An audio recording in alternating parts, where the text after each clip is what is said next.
Selamat pagi, perkenalkan nama saya Afifah Dawinaldi dengan NIM 441704001, mahasiswa program studi keuangan dan perbankan terapan jurusan akuntansi. Pada kesempatan kali ini, saya akan memaparkan hasil penelitian saya, yaitu dengan judul Persepsi Risiko dan Kepercayaan Terhadap Minat Menggunakan GoPayLater. Pertama-tama, saya ingin mengucapkan terima kasih kepada Ibu Dr. Teti Rimenda, SEMSI, dan Bapak Joni Marbun, SEMM, selaku dosen pembimbing 1 dan 2 yang telah memberikan arahan dan masukan kepada saya pada penulisan skripsi ini. Latar belakang penelitian. Kemajuan dalam bidang teknologi, khususnya teknologi informasi, membawa banyak perubahan dalam berbagai aspek kehidupan di era digital, termasuk di bidang keuangan dengan diperkenalkannya finansial teknologi atau fintech. Beberapa inovasi telah dilakukan oleh beberapa perusahaan fintech yang bekerja sama dengan perusahaan e-commerce lainnya dengan menyediakan layanan pembayaran alternatif berbasis kredit online, yaitu PayLater. PayLater itu sendiri merupakan metode pembayaran berupa pinjaman online tanpa kartu kredit. Dengan menggunakan PayLater, memungkinkan konsumen untuk membayar suatu transaksi di kemudian hari, baik dalam sekali pembayaran maupun dengan secara mencicil. Saat ini, PayLater tengah menjadi pilihan sebagai sistem pembayaran yang menarik bagi masyarakat. Berdasarkan hasil survei yang dirilis oleh Research Institute of Socioeconomic atau RISET yang menyatakan bahwa terdapat adanya peningkatan intensitas masyarakat dalam penggunaan PayLater di masa pandemi pada tahun 2020. Pada gambar berikut menunjukkan bahwa terdapat peningkatan intensitas penggunaan PayLater pada tahun 2020 sebesar 22,52% untuk intensitas sangat sering, di mana PayLater yang digunakan lebih dari 10 kali per bulan. Begitu pula dengan intensitas sering dengan penggunaan 5 hingga 10 kali per bulan meningkat sebesar 7,2%. Salah satu layanan PayLater yang mengalami kenaikan transaksi pada tahun 2020 yaitu GoPayLater. Melalui konferensi virtual yang dilakukan oleh Gojek, Neni Veronica selaku Head of Growth GoPayLater menyatakan bahwa nilai transaksi GoPayLater meningkat sebesar 3,3 kali lipat dibandingkan tahun sebelumnya. Lalu total persentase pengguna PayLater yaitu sebesar 50,5%. Meningkatnya intensitas penggunaan PayLater khususnya pada layanan GoPayLater diduga karena persyaratan untuk pengajuan PayLater terbilang mudah dan kemudahan lainnya yang ditawarkan serta sudah terjaminnya oleh OJK, namun tidak jarang beredar di media sosial yang mengenai permasalahan-permasalahan terjadi pada saat menggunakan PayLater tersebut.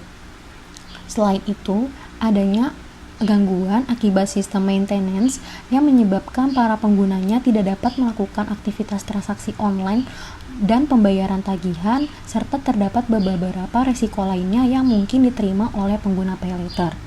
Penyalahgunaan data, gangguan sistem, dan masalah lainnya merupakan bentuk risiko yang dirasakan pengguna dan mempengaruhi kepercayaan pengguna. Viswanta, Reddy, dan Hares di tahun 2021 menyatakan bahwa persepsi risiko merupakan faktor yang menjadi bahan pertimbangan dalam melakukan transaksi online. Dalam penelitian Yogananda dan Dirgantara di tahun 2017 menyatakan bahwa kepercayaan merupakan faktor yang perlu dipertimbangkan dalam melakukan transaksi online. GoPayLater. GoPayLater adalah alternatif metode pembayaran pasca bayar atau postpaid untuk para pengguna Gojek untuk melakukan berbagai transaksi non-tunai dengan mudah dan praktis. GoPayLater merupakan layanan pembayaran PayLater atau bayar nanti yang dikeluarkan oleh PT Aplikasi Karya Anak Bangsa atau Gojek. Berikut merupakan identifikasi dari layanan GoPayLater. Yang pertama adalah waktu atau tenor pengembalian dana GoPayLater yaitu 30 hari atau 1 bulan.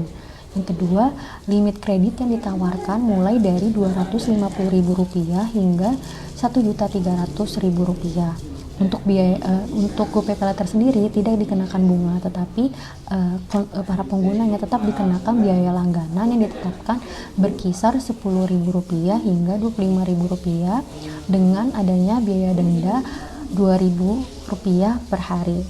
Lalu untuk GoPayLater itu sendiri dapat digunakan untuk semua layanan di aplikasi Gojek dan di beberapa e-commerce serta 900 merchant yang bekerjasama dengan Gojek. Berikut research gap dalam penelitian ini. Dalam penelitian Tanti dan Alvisa tahun 2020 menyatakan bahwa persepsi risiko berpengaruh terhadap minat menggunakan uang elektronik. Namun pada penelitian Zainal dan Lindiawati di tahun 2018 menyatakan bahwa persepsi risiko tidak berpengaruh terhadap penggunaan uang elektronik. Pada penelitian Rosafi di tahun 2018 menyatakan bahwa kepercayaan berpengaruh terhadap adopsi penggunaan uang elektronik. Namun penelitian yang dihasilkan oleh Savitri di tahun 2011 menyatakan bahwa kepercayaan tidak berpengaruh terhadap loyalitas pengguna uang elektronik. Terjadinya penyalahgunaan data pengguna dan adanya gangguan sistem serta risiko lainnya yang dapat merugikan pengguna berbanding terbalik dengan nilai transaksi GoPayLater yang justru mengalami kenaikan sebesar 3,3 kali lipat daripada tahun sebelumnya. Sumber keuangan.kontan.co.id.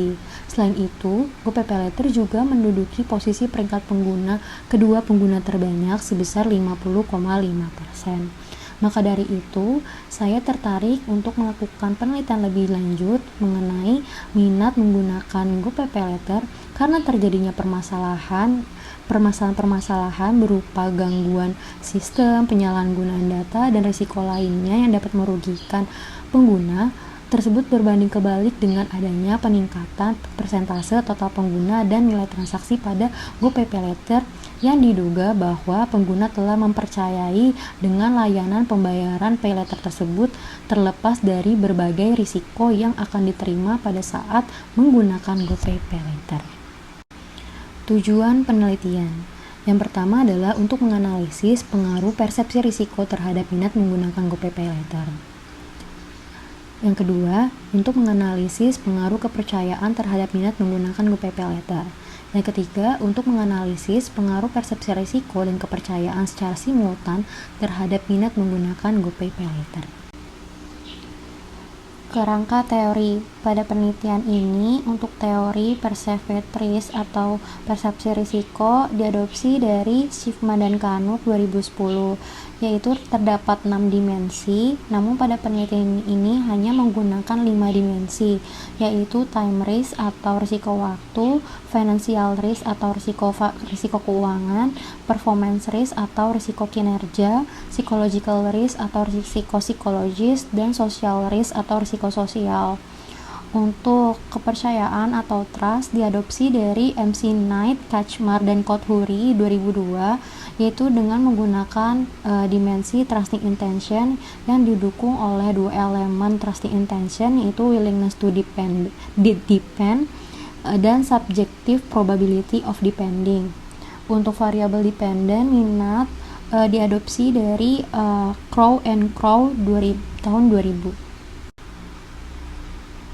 Hipotesis penelitian. H1, persepsi risiko berpengaruh terhadap minat menggunakan GoPayLater. H2, kepercayaan berpengaruh terhadap minat menggunakan GoPayLater. H3, persepsi risiko dan kepercayaan berpengaruh secara simultan terhadap minat menggunakan GoPayLater. Metode penelitian. Pada penelitian ini merupakan jenis penelitian kuantitatif. Untuk populasinya sendiri yaitu seluruh pengguna GoPayLater dengan minimal usia 21 tahun dan merupakan pengguna di wilayah Jabodetabek.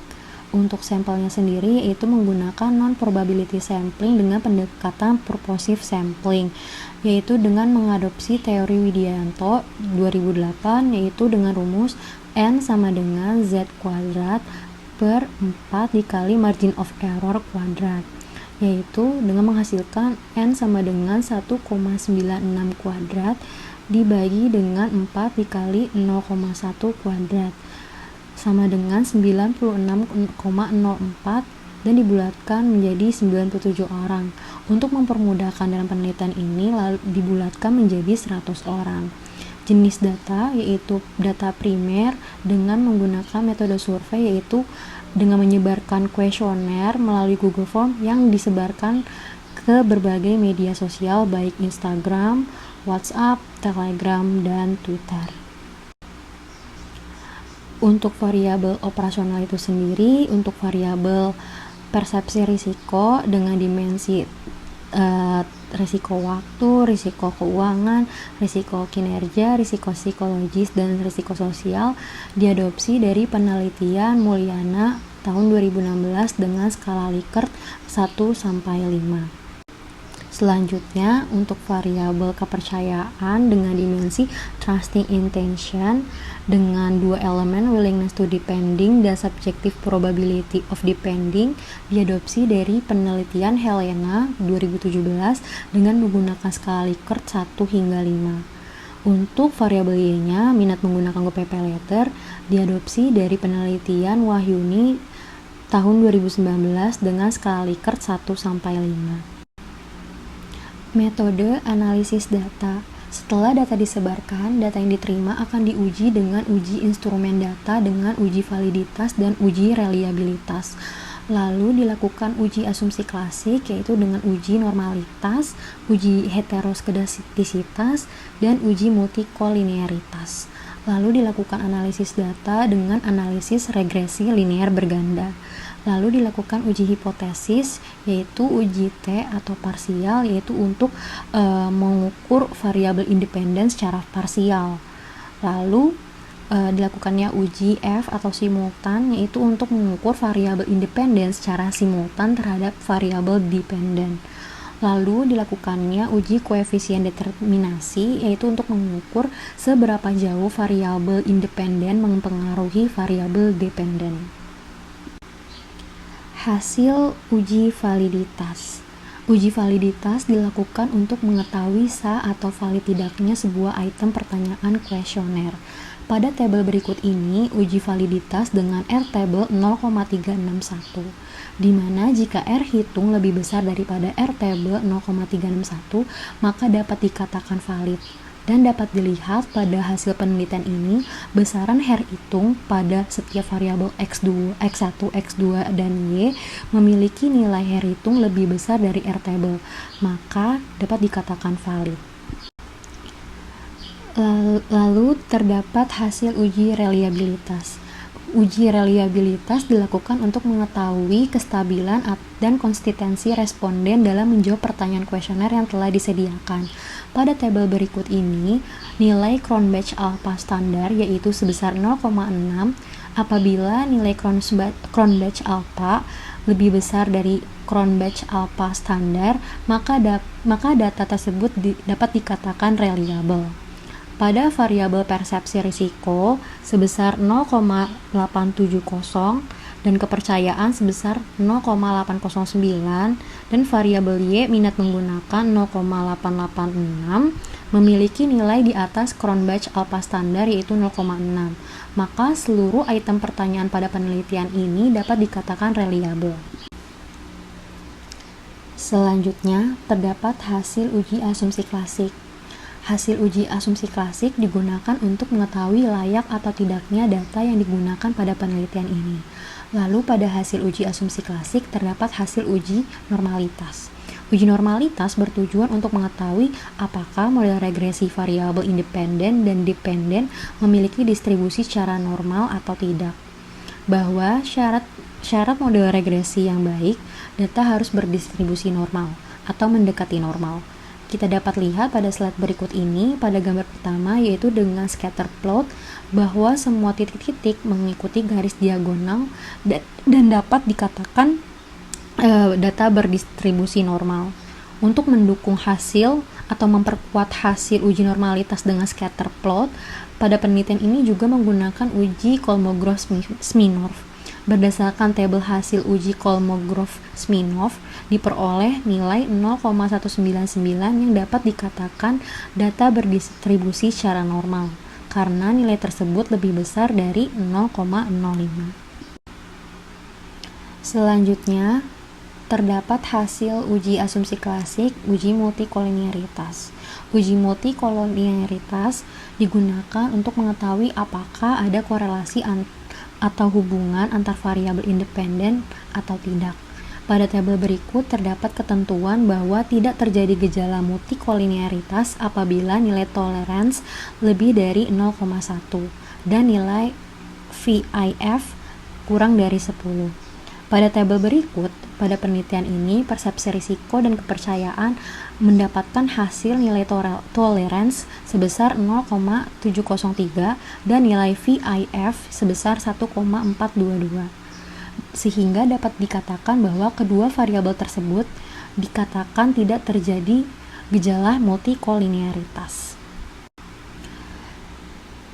Berikutnya, terdapat hasil uji asumsi klasik uji heteroskedastisitas. Dapat dilihat pada grafik scatter plot. Dari hasil tersebut, titik menyebar di atas dan di bawah angka 0 sumbu Y dan tidak membentuk pola tertentu yang menyebabkan tidak terjadi gejala heteroskedastisitas. Untuk memperkuat atau mendukung grafik scatter plot, maka dilakukan uji Gleiser. Hasil uji Gleiser pada penelitian ini memiliki ketentuan bahwa tidak terjadi gejala heteroskedastisitas apabila signifikansi lebih dari 0,05 dan dapat dilihat pada variabel persepsi risiko memiliki nilai signifikansi 0,661 dan untuk variabel kepercayaan memiliki nilai signifikansi 0,276. Ya, dengan dapat disimpulkan bahwa melihat kedua variabel tersebut dapat dikatakan bahwa pada model regresi tidak menunjukkan gejala heteroskedastisitas karena kedua variabel tersebut memiliki nilai signifikansi lebih dari 0,05. Selanjutnya terdapat analisis regresi linear berganda untuk mengukur variabel independen yaitu variabel persepsi risiko dan kepercayaan terhadap variabel dependen yaitu minat menggunakan GoPayLater. Dapat dilihat bahwa pada tabel berikut bahwa nilai konstanta sebesar 4,406 lalu koefisien regresi untuk persepsi risiko sebesar 0,291 dan koefisien regresi untuk kepercayaan 0,300. Dapat disimpulkan apabila persepsi risiko mengalami peningkatan, maka minat menggunakan GoPayLater akan meningkat sebesar 0,291.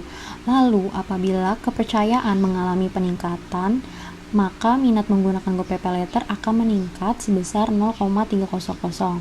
Sedangkan untuk nilai konstanta sendiri merupakan minat menggunakan GoPayLater sebelum adanya pengaruh persepsi risiko dan kepercayaan. Selanjutnya terdapat hasil uji hipotesis. Yang pertama yaitu hasil uji T. Uji T dilakukan dengan tujuan untuk mengetahui seberapa jauh pengaruh variabel persepsi risiko dan variabel kepercayaan secara parsial terhadap minat menggunakan GoPayLater. Dengan ketentuan hipotesis diterima apabila T hitung lebih besar dari T table dan nilai signifikansi lebih kecil dari 0,05. Pada penelitian ini diketahui nilai T-table itu sebesar 1,661. Untuk variabel persepsi risiko, untuk nilai T hitungnya itu sebesar 5,259, yaitu lebih besar dari T-table sebesar 1,661. Dan nilai signifikansi 0,000 yang tentunya lebih kecil dari 0,05. Maka dapat disimpulkan bahwa H1 diterima dengan variabel persepsi risiko yaitu berpengaruh terhadap minat menggunakan GoPayLater. Untuk variabel kepercayaan terdapat nilai T hitung sebesar 4,155 dan nilai signifikansi 0,000, yang mana nilai T hitung pada variabel kepercayaan lebih besar daripada T-table sebesar 1,661 dan nilai signifikansinya lebih kecil daripada 0,05. Yang mana dapat disimpulkan bahwa H2 diterima, yaitu variabel kepercayaan berpengaruh terhadap minat menggunakan GoPayLater. Selanjutnya terdapat hasil uji F. Uji F dilakukan dengan tujuan untuk mengetahui seberapa jauh pengaruh variabel persepsi risiko dan kepercayaan secara simultan terhadap minat menggunakan GoPayLater. Dengan ketentuan hipotesis diterima apabila F hitung lebih besar daripada F table dan nilai signifikansi lebih kecil dari 0,05. Diketahui pada penelitian ini F table yaitu sebesar 3,089. Dan untuk hasil uji F pada penelitian ini yaitu diketahui nilai F-nya itu sebesar 48,879 dan nilai signifikansi sebesar 0,000, yang mana nilai F hitung pada penelitian ini lebih besar daripada F table sebesar 3,089 dan nilai signifikansinya lebih kecil daripada 0,05, yang mana dapat disimpulkan H3 diterima, yaitu persepsi risiko dan kepercayaan secara simultan berpengaruh terhadap minat menggunakan GoPay Pay Later. Selanjutnya, terdapat hasil uji koefisien determinasi. Diketahui bahwa pada penelitian ini nilai adjusted R-square yaitu sebesar 0,492, yaitu yang dapat disimpulkan bahwa kemampuan variabel persepsi risiko dan kepercayaan dalam mempengaruhi minat menggunakan GoPay Pay Later sebesar 49,2%. Untuk 50,8%-nya dipengaruhi oleh variabel yang tidak disebutkan pada penelitian ini. Kesimpulan, persepsi risiko berpengaruh terhadap minat menggunakan GoPay Pay Later. Dengan terjadinya peningkatan total persentase pengguna dan nilai transaksi pada layanan GoPay Pay Later di tahun 2020 menunjukkan bahwa para pengguna merasakan rendah atau minimnya risiko atas penggunaan GoPay Pay Later. Hal tersebut dikarenakan para pengguna tidak mempermasalahkan waktu tenor tagihan GoPay Pay Later yang merupakan bagian dari risiko waktu atau time risk. Lalu biaya langganan yang ditetapkan oleh GoPay Pay Later tidak memberatkan para penggunanya karena relatif murah, sehingga tidak menimbulkan financial risk atau risiko keuangan. GoPay Pay Later juga telah mengalami perbaikan dalam sistem pembayaran sehingga tidak menimbulkan performance risk atau risiko kinerja dan psychological risk atau risiko psikologis, yakni kekhawatiran pengguna karena tidak dapat melakukan pembayaran tagihan, serta social risk atau risiko sosial, yakni kekhawatiran timbulnya pandangan negatif oleh orang sekitar pada saat menggunakan GoPay Pay Later. Lalu kepercayaan berpengaruh terhadap minat menggunakan GoPay Pay Later. Hasil analisis menunjukkan bahwa para pengguna telah memiliki trusting intention, yaitu siap bergantung pada GoPay Pay Later. Mengingat bahwa pada penelitian ini didominasi oleh responden berusia 21 hingga 26 tahun yang merupakan generasi milenial yang mana telah lahir dengan meleknya teknologi atau telah beradaptasi dengan teknologi yang bersedia menerima risiko dalam menggunakan dan percaya bahwa GoPay Pay Later memudahkan mereka dalam bertransaksi, sehingga mereka berminat untuk terus menggunakan GoPay Pay Later sebagai alternatif metode pembayaran. Lalu, persepsi risiko dan kepercayaan berpengaruh secara simultan terhadap minat menggunakan GoPay Pay Later. Hal ini berarti bahwa apabila pengguna tidak merasakan adanya risiko waktu, risiko keuangan, risiko kinerja, risiko sosial, dan risiko psikologis yang dapat merugikan mereka, kemudian mereka memiliki trusting intention dan percaya bahwa GoPay Pay Later dapat memudahkan mereka, maka mereka akan terus berminat untuk menggunakan GoPay Pay Later. Sekian presentasi dari saya. Mohon maaf apabila terdapat kesalahan kata maupun pengucapan di akhir kata. Terima kasih atas perhatiannya dan selamat pagi.